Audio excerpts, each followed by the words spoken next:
How to avoid burnout, how to avoid boredom, how to avoid all of those things. Swimmer's itch. But as a coach, right? As a coach, this is important because players burn out, coaches burn out.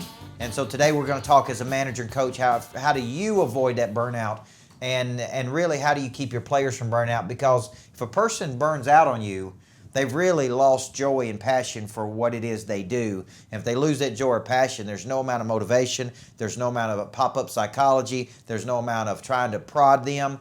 They're checked out because they don't have, in their mind, any more to give. So I'm going to turn it over to Bruce Lund. He's going to serve up the hardball questions for me and go back and forth for all the good coach, bad coach people out there. If you know the difference between a good coach and a bad coach, why in the world would you ever be a bad coach? And there's millions of them out there. So Bruce, take it away. Well, Coach, as always, it's a pleasure. So today we're going to talk about burnout and how it relates to both teams, players, coaches, managers, organizations, and really the topic for this week.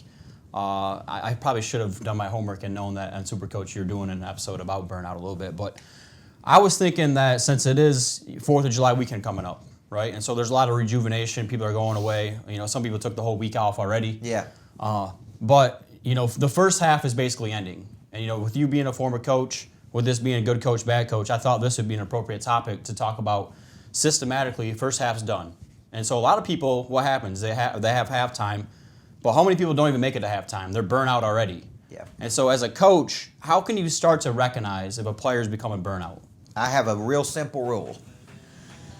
If I'm tired as the coach and I'm feeling really, really low on energy, my players are probably 3 times more tired than I am.